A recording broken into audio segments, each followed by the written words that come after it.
Hello everyone. Today we are going to start chapter number 7 of second book of mathematics, integrals. Okay. तो जैसे कि आपने calculus के बारे में देखा था पहले, कैलकुलस टू टाइप से डिफाइंड होता है, एक differential calculus and second one is integral calculus. Differential calculus में क्या होता है, it is centred on the concept of finding the derivatives. Okay. And the original motivation behind the derivative is defining tangent lines to the graphs of functions and calculating the slope of such lines. मतलब differential calculus में क्या होता है, differential calculus जो है वो derivatives पर defined होता है. It is centred on the concept of derivatives.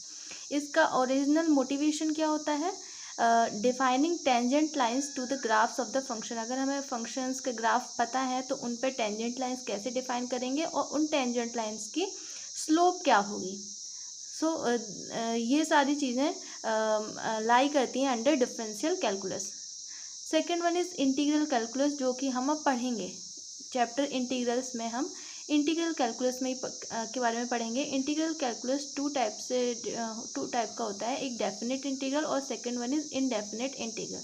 Definite integral में क्या होता है, definite integral is all about calculating the area of the reason bounded by the graph of the functions. आपको ग्राफ ऑफ फंक्शंस गिवन होंगे और उनके द्वारा जो एरिया बाउंड किया जाएगा, जो रीजन बाउंड किया जाएगा, उस रीजन का हमको एरिया फाइंड करना होगा डेफिनेट इंटीग्रल्स में. इंडेफिनेट इंटीग्रल क्या होता है, डेफिनेट इंटीग्रल में हमको कुछ फंक्शंस के डेरिवेटिव्स पहले से पता होंगे और उन डेरिवेटिव्स को के हेल्प से हमें क्या फाइंड करना होगा, वो फंक्शन फाइंड करना होगा जिसका डेरिवेटिव हमको पहले से पता है. ठीक है.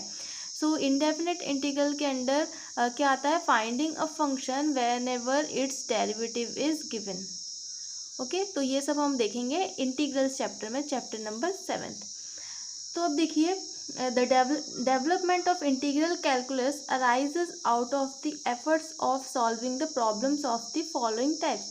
कैसे कौन कौन सी प्रॉब्लम्स है. पहला वाला प्रॉब्लम है the problem of finding a function when ever its derivative is given. मतलब कि अगर हमें किसी भी फंक्शन का डेरिवेटिव हमको दे रखा है तो हमें रिवर्स ऑर्डर में, मतलब हमें उस फंक्शन को फाइंड करना है जिसका डेरिवेटिव दे रखा है. दूसरी प्रॉब्लम क्या राइज होती है कि अगर हमको फंक्शंस गिवन है और उन फंक्शंस से जो रीज़न बाउंड हो रहा है, जो रीज़न हमको मिल रहा है, उस रीज़न का एरिया का क्या होगा.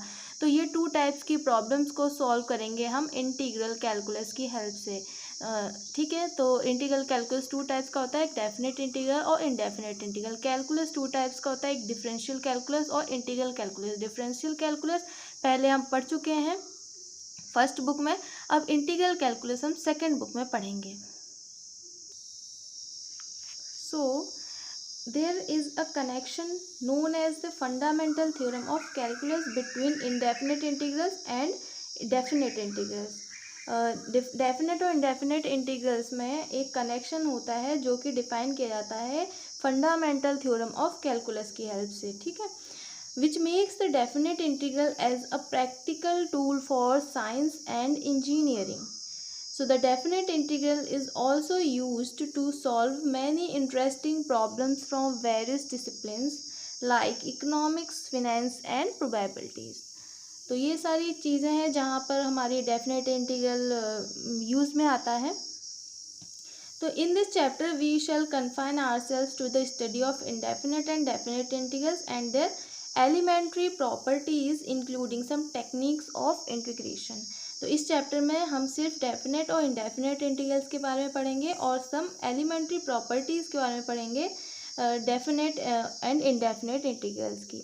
जिस टेक्निक से हम इंटीग्रल्स फाइंड करते हैं उस टेक्निक को हम क्या बोलते हैं, इंटीग्रेशन बोलते हैं. ओके. तो इंटीग्रेशन क्या है, इंटीग्रेशन एक प्रोसेस है टू फाइंड द इंटीग्रल्स और primitives of the given derivatives.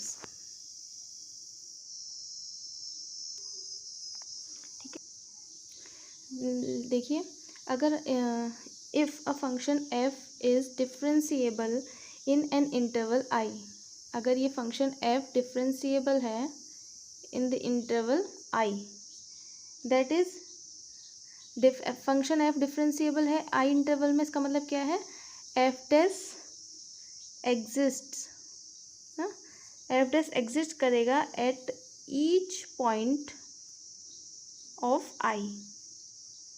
अगर हमको एक फंक्शन एफ गिवन है, मतलब कि एफ एक ऐसा फंक्शन है जो डिफरेंशिएबल है आई इंटरवल में, इसका मतलब है कि फंक्शन का डेरिवेटिव एग्जिस्ट करता है एट ईच पॉइंट ऑफ आई। तो हमें एफ डैश अगर पहले से पता है, हमको गिवन है एफ डैश पता है, तो क्या हम वो फंक्शन फाइंड कर सकते हैं जिस फंक्शन का ये डेरिवेटिव हमको गिवन है। ठीक है, okay. So the function that could possibly has given function as a derivative are called anti derivatives और प्रिमिटिव ऑफ द फंक्शन। ठीक है, तो अगर एफ डैश गिवन है तो एफ क्या होगा, एफ होगा एफ डैश का एंटी डेरिवेटिव और प्रिमिटिव। तो एफ डैश ये क्या हो जाएगा, ये anti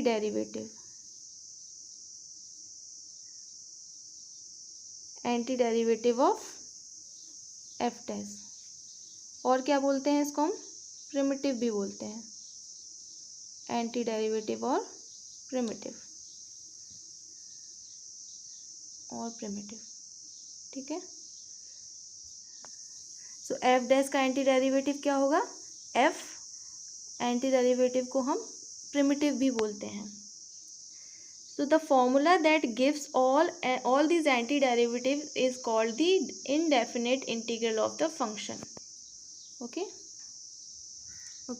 So the formula that gives all these antiderivatives is called the indefinite integral of the function. वो फॉर्मूला जो कि सारे एंटी डेरिवेटिव्स देता है उसे हम क्या कहते हैं, indefinite integral of the function. और the process of finding anti derivatives is called integration.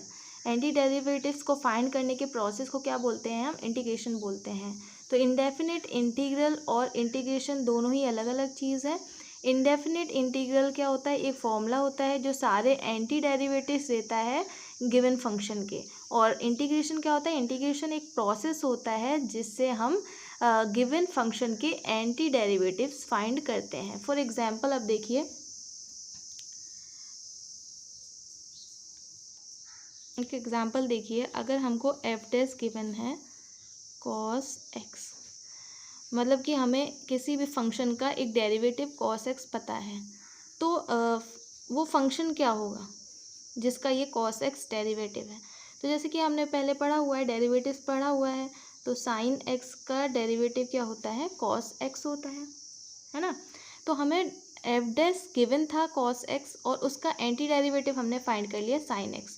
So anti derivative of cos x is sin x। ये cos x का क्या हो गया, एंटी डेरिवेटिव हो गया, एंटी डेरिवेटिव, या फिर और इसे क्या बोलते हैं, प्रिमिटिव बोलते हैं। ठीक है, ये तो हमने एक ही फंक्शन फाइंड किया है, cos x का एंटी डेरिवेटिव एक फाइंड किया है sin x। ऐसे ही और भी एंटी डेरिवेटिव्स प्रेजेंट होंगे cos x के, मतलब ऐसे और भी फंक्शंस होंगे जिनका डेरिवेटिव sin x है। क्योंकि यहाँ पर देखिए d/dx of sin x is cos x, ऐसे ही d/dx of sin x plus 1 is also cos x, है ना। Derivative of sin x plus 100 is also cos x, ठीक है ना। तो मतलब अगर हम कोई भी कांस्टेंट को यहाँ पर ऐड कर दें हम sin x के साथ, तो उसका डेरिवेटिव क्या आएगा, cos x ही आने वाला है। तो यहाँ पर देखो cos x के एक से ज़्यादा एंटी डेरिवेटिव्स प्रेजेंट हैं, sin x plus 1 and so on. इसके आगे हम नेक्स्ट क्लास में देखेंगे।